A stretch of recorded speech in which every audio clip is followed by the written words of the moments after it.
All right, next up, we are joined by Kevin Harvick, winner of the August race at Michigan International Speedway last year and driver of the number 4 Busch Light for Ford for Stewart Haas Racing. If you have any questions for Kevin, please raise your hand, state your name and affiliation, and we'll get you a microphone. Bob, down here in the front. Bob Hockers, Fox Sports. You talked about how maybe you guys have to relook at how long you use certain parts and pieces with this package. I'm curious, like, how involved do you get? So do you go and ask Zippy, hey, what are our mileage limits now, or do you just assume that it gets fixed? Oh, no, I don't. I didn't assume. I asked. And, you know, I think as you look at really at our place right now, you're kind of reevaluating everything. You know, I think as we started the season, took a wrong direction and have been backpedaling, trying to get everything righted. And obviously the speed of the cars has come back and still working on all the details. And so it's very similar to, you know, the way that we started 2017, but they've done a great job in kind of turning the ship around and getting the speed back in the cars. And I think, you know, the steering box issue is obviously a new conversation that you have to look at all the suspension pieces, parts, everything that goes with it.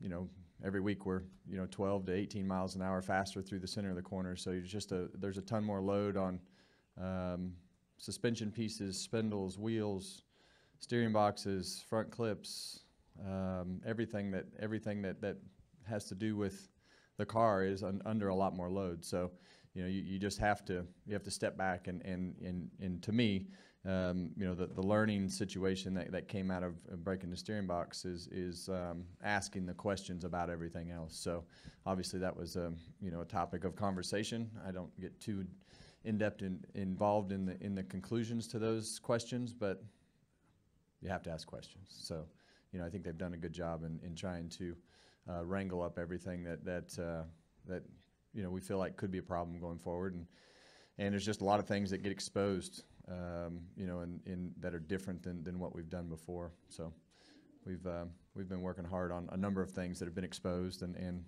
that was just the latest one. We'll go to Zach in the back right. Zach Dwetty, kickingthetires.net. Brad spoke about the importance of bringing the Mustang to victory lane here, probably more than most tracks. Can you expand on the significance of what it would mean for you to bring the Ford Mustang to victory lane here? You know, I think as you look at this particular racetrack, obviously Ford is not far from here, and there's a great significance, you know, from the Ford Motor Company and the executives at Ford to win in whatever it is. You know, obviously the Mustang is very important to all of us, and especially to Ford Motor Company. So, you know, I think as you look at getting to victory lane in Michigan, it's really the same urgency as it was last year, and obviously we did well at that. And you know, that's really, you know, the same scenario that pops up this year. You know, it just happens to be a Mustang with a historic brand and you know, a lot more brand identification than what we've run here in the past. So it's still Michigan. It's still in Ford's backyard, and you know, they've won almost half the races here. So you can look at, since 1969, you can look at the results and see the emphasis that they put on the Michigan Speedway. Lee, then Reed. Lee Spencer, RacingVoice.com. With the carousel being added to Sonoma, does your strategy change at all looking at how you race that track? I was actually in the simulator this week and got lost a couple times, forgot where to turn. It's a lot different than I remember it from 1995, and it's like I told some of the guys and some of the other drivers, you know, in our organization. Last time I was there and ran this particular course, the course that we've been running wasn't even there. There was a mountain in the middle of the racetrack. So, you know, a lot has changed, but you know, running that portion of the racetrack, obviously the lap time's longer. There are some different corners, obviously, to deal with, and from, you know, 3B all the way through 4, through the carousel, the exit of the carousel, and what is a different turn 7 than in turn 7 we've been racing. That was actually turn 5. So it depends on how you count the corners, but you know, to me, I love the fact, and honestly, this was a conversation that Marcus Smith and I had at lunch one day. I'm like, why don't you just run the carousel? Yeah, I said that would kind of be cool to throw it back, and it wasn't an hour later. He's like, hey, I talked to our guys out there. We're looking into it, and next thing you know, we're running the carousel. So that to me is it's going to be fun. I love the fact that they're changing it up. I think Watkins Glen could do the same thing. It just seems like SMI is a little more aggressive in these types of situations, you know, with changing things up and trying new things and doing things a little more, you know, on the edge of, you know, not knowing what the outcome is going to be. But as we've seen with the, you know, the Roval, we've seen with the changes, you know, at Sonoma, to my knowledge, I've never seen an ISC track put anything on their racetracks. You know, and SMI has done it to several of their racetracks to try to improve the racing. So I don't think they're as worried about the life of their asphalt as they are the quality of the race. So, you know, we've just seen them make a lot more aggressive changes in the things that they've done on the SMI side. And how often does Kevin Harvick get in the simulator? I mean, is that something with your level of experience that you're apt to do? I don't do it much, but I choose to do it for all the road courses. Yeah, I feel like I'm a visual racer, visual person that likes to be able to know where I'm going, where I've been, and with the practices being so short in a new course, I think it was very important to get in the simulator and have some sort of idea of where to turn in that new section of the racetrack. So I wanted to, you know, to have that visual memory of where I was going before I got there because the practices are so short. Reed Spencer with NASCAR. What was the race you were in there in '95 where you did run the carousel? Those would have been Southwest Tour races. Southwest Tour? Yeah. And this season, have you gotten to the point of frustration yet, just in terms of the gremlins and the bugs that have bitten you guys this year so far? I'm beyond all the frustration. To me, now it's a challenge just because, you know, I feel like this is very similar to 2014, 2017. And, you know, I can see the progression in the speed of the cars and the things that we've done. And honestly, it's just you know, we just chose the wrong direction to start the year. Our cars just weren't where they needed to be. I think everybody realizes that as a company. You know, we've had some situations to where we've been in position to win races and had things go wrong, whether it's my team, 14. But, you know, in the end, our cars just weren't fast enough. And I think everybody's kept their head down and looking at it as a challenge now. And you know, I think you know, aside from, you know, the second half of the Charlotte race, I think, you know, over the last month or so, the cars have definitely come in the right direction. Eric had a great test in Indianapolis, and that's really that's really the benefit of having quality teammates and people that communicate in an organization like we have with Gene and Tony, letting the racers go race, and sometimes that overrules the engineering. And, you know, not saying that our engineering guys did anything wrong, but it was just, you know, the direction just wasn't right to be able to do the things that we're doing on the racetrack in the cars and the real life, you know, scenarios that are being covered, you know, with what we're doing on the track is really what tails the tale. And those guys are, you know, we're all pulling the rope in the right direction now and feel like we've made some good gains. And now it's, you know, this is part of that challenge that comes. It's a cycle, and I've talked about this for years, and you know, you have to build, you have to rebuild, you have to build, you have to rebuild, and it goes, you're on the good side of it and your bad side of it, and it all has a funny way of cycling itself through. So but this isn't, you know, we've had a number of challenges with since I've been here with Tony in and out of the car, with, you know, drivers changing, and you know, it's a resilient group of people that continue to, you know, set aside the frustrations and look forward. And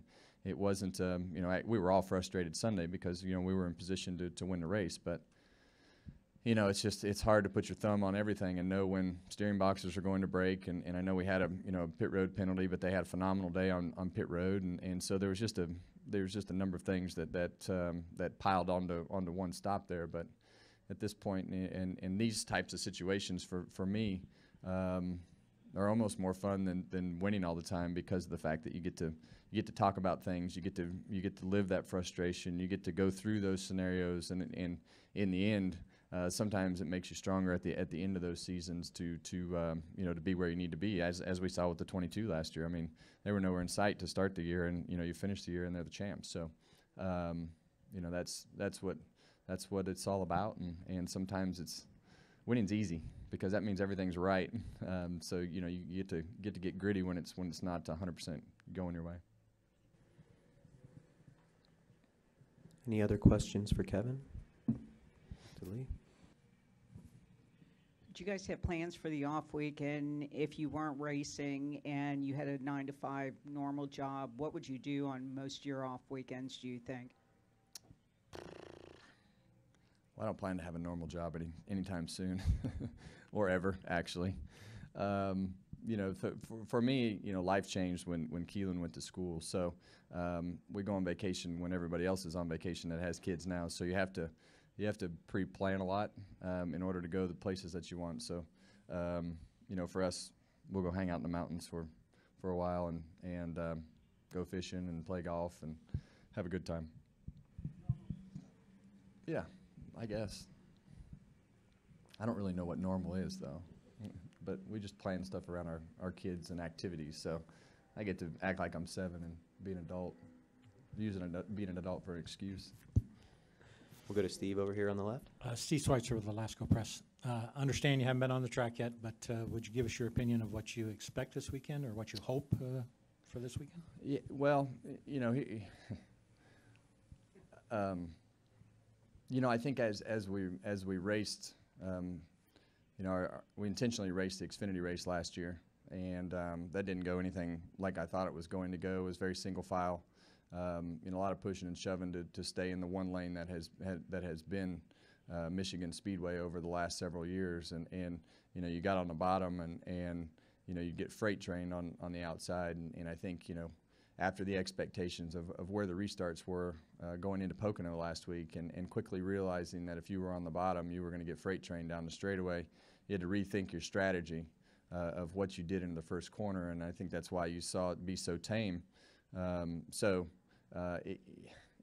I really thought the cars would draft up much better than they did last week. You didn't see that humongous draft, or, you know, very much draft, you know, up to a single car down an extremely long straightaway. So that's the only thing that's got me a little gun shy as to what's going to happen here, or, you know, what the bottom lane does. I wish we would have, you know, done something a little better. Maybe put some traction compound in the third lane to really get that third lane burned in here, because we've never done that. You can drag all the tires you want, it's not going to work. And, you know, try to get that third lane burned in, because it's just, you know, I have a question of what happens with the bottom lane based upon, you know, what we did last year in the Xfinity race. So those are my concerns. But how it turns out, I'd be guessing, because there's been a few places that we've gone and been like, wow, that was different than I thought it was going to be. Right here in the middle. Tiongson of podiumfinish.net. Kevin, got 2 questions for you. First of all, with Father's Day weekend coming around the corner, what are some of your favorite memories of Father's Day, whether with your own father or being a father now to your children? And secondly, you know, with your career, you can kind of say there's been 2 parts of it, where you were the younger, rebellious driver, and now you're the spokesperson, if you will, for the leading drivers. So what's it been like to see your evolution as a driver and as a person? Yeah, well, Father's Day is a lot more fun being a dad, obviously. You know, Keelan's asked me a couple times over the last couple weeks, what do you think you want for Father's Day? And it's always like something like a new Ford GT, or something that's like millions, or a new yacht, or something that he can go back to his mom, because I know where the question's coming from. Because on Mother's Day, it's pretty funny. You know, it'll be like, hey, Keelan, what do you think we should get your mom? And it'll be some, you know, expensive piece of jewelry or expensive purse or something. And in the end, we don't really buy gifts, you know, for anything. So I just constantly, you know, preach the multi-million-dollar things to just see the reaction that he's going to get from his mom, and then I'll hear the stories when we get done. But in the end, we'll just be on vacation, and it'll just be something along those lines. But you know, as far as the evolution of the careers, you know, it's just kind of the evolution of life that follows with it. And you know, I think you know, at this particular point, there's obviously some people who don't like to hear what I say, which is fine. And some people who, you know, you feel like, you know, that you're on their side, and you know, it's not really about sides, it's really about an opinion. You can take it for what it's worth, and at this particular point, it doesn't really matter to me what you think about it. It's my opinion, and I'm going to move on from it, and I will happily listen to yours as well, and it'll be a great debate, and we'll have fun with it. But so, you know, I think the progression of life in general has kind of followed the progression of my career, and obviously for me, having kids was great, just because of the fact that you had some more responsibility that you had to come home to than what you had before, and the things that you say, especially the older that Keelan gets, the things that you say and the things that you do are a little more magnified because you know it's like the 20 questions when you get home. Definitely got to watch what you say. Yeah. My friend here. I'm pulling out of the Chipotle the other day after lunch, and I go bolting across the street, and I get to, "What the hell are you doing, Dad?" And I'm like, "What?" I just kind of ignored it for a minute. I'm like, "Where did you hear that?" And it was the day that we had all sat in a TV booth together. And I can't necessarily blame it on Clint, but it sounded a lot like something that he would say. So it was funny, but definitely a moment that you had to explain why we couldn't use that word. Well, thank you, Kevin. Best of luck this Thank you. weekend.